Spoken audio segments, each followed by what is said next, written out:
today only want me to ask you about Hunter Biden's laptop. How are you going to get them to see that you are fighting for them when they're so dead set against you? There's nothing to any of that. Nothing to any of that. It's all a smear. Every major outfit, every serious investigator has pointed out that this is a smear. This is classic Trump.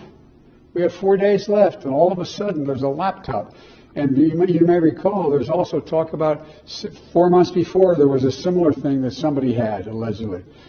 There's overwhelming evidence that from the intelligence community that the Russians are engaged. I mean, look, my son's an honorable man, and all the investigations that were done around the issue of what was going on in Ukraine, if you notice, every one of the major people who worked for Trump during the impeachment went under oath, and under oath said Biden did his job. No law was broken. This Biden did his job. Hunter Biden broke no laws. That was the testimony, their testimony from Republicans and intelligence community people. So I think that it's, I just think, look, politics has become too crass, too dirty, too ugly, and the perpetrator of an awful lot of this has been, he didn't start it all, but he has taken it to a new level, this president. One question? Okay, sure. As my colleague, the senior senator from Iowa, has shown, Hunter Biden and James Biden received millions of dollars from companies connected to the communist Chinese regime. But frankly, it's worse than that.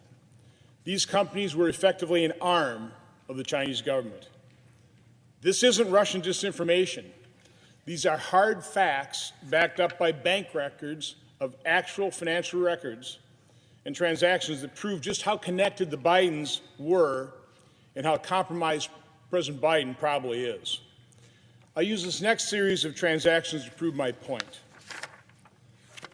The first chart here shows a bank record showing a $1 million wire transfer into the account of Hudson West 3 from CEFC Limited on November 2nd, 2017. As Senator Grassley and I have already established, CEFC is effectively an arm of the communist Chinese regime. It is also important to note that at the time of this transfer, in November 2017, Hunter Biden was already invested in and providing management for Hudson West 3. So a company that was effectively an arm of the Chinese government transferred $1 million in November 2017 to a company that Hunter Biden is managing and is invested in.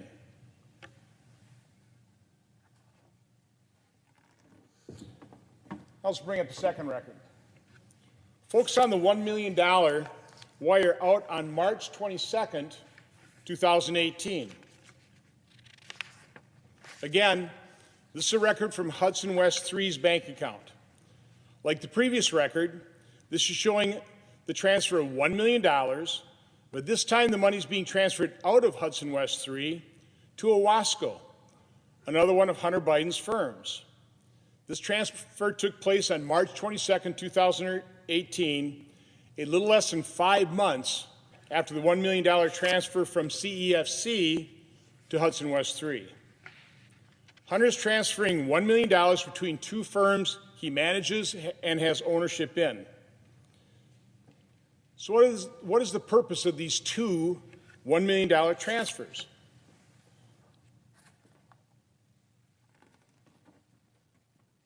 This next record seems to answer that question. This record shows Owasco's receipt of the March 22, 2018 $1 million transfer. It also shows what the transfer is for on the OBI line.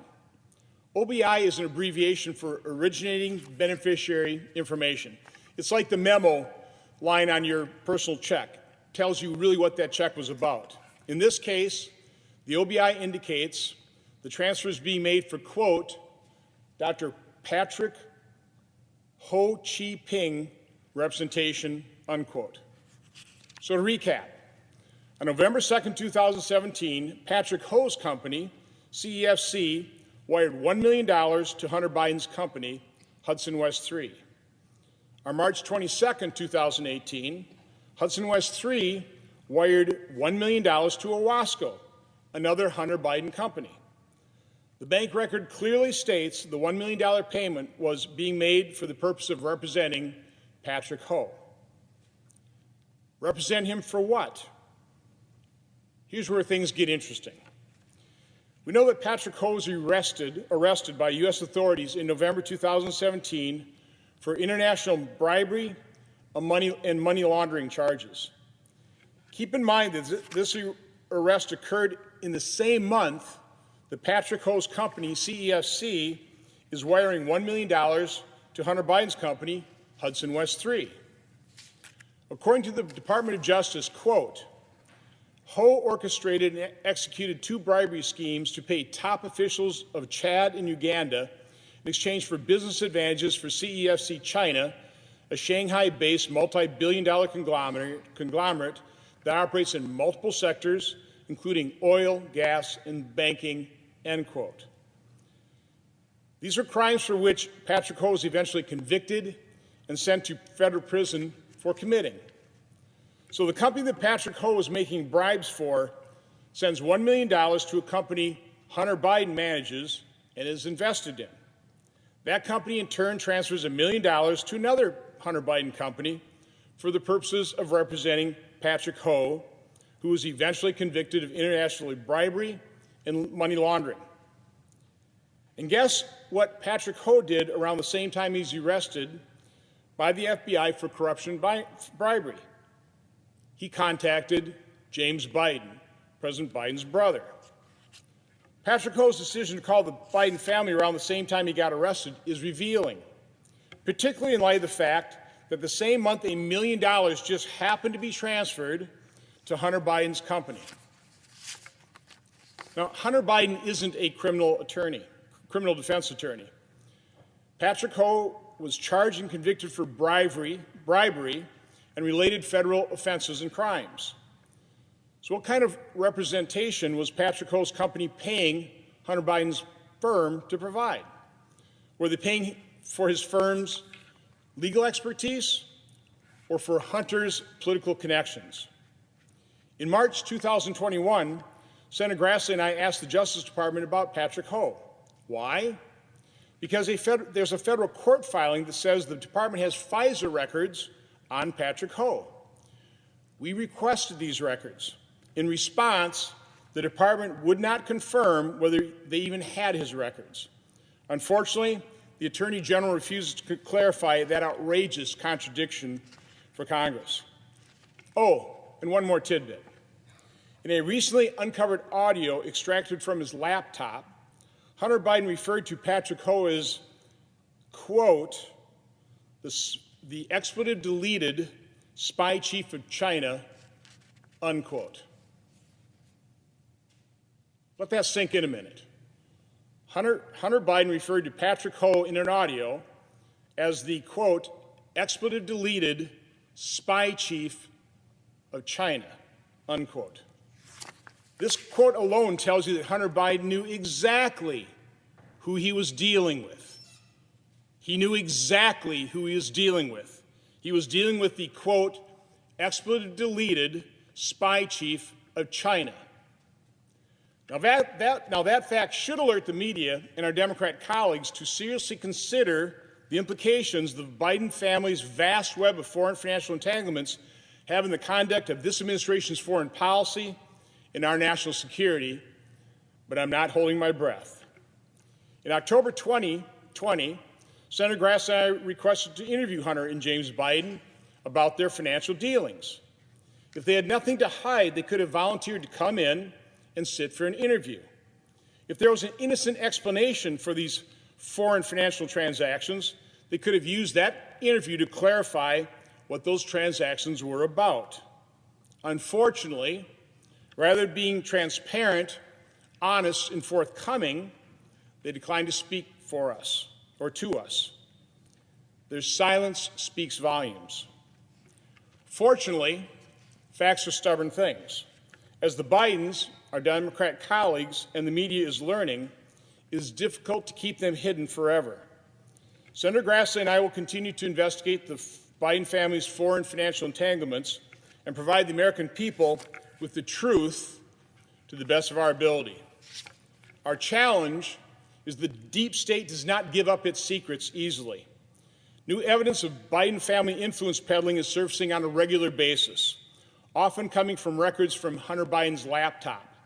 The same laptop, by the way, that the media and deep state foreign intelligence agency officials strongly inferred, was, you guessed it, Russian disinformation.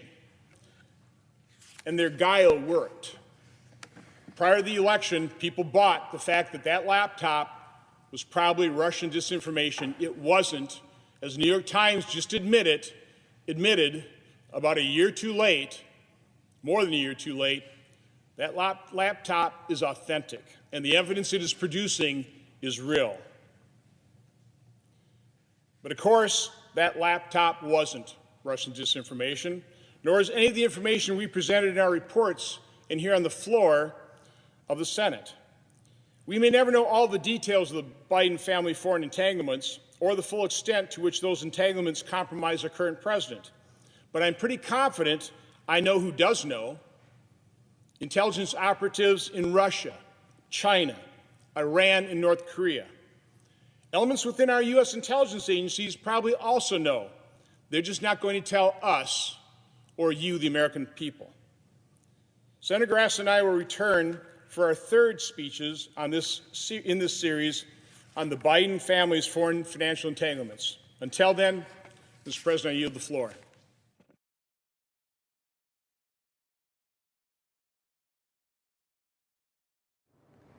Have you noticed that as everything around you seems to decline, one thing still grows?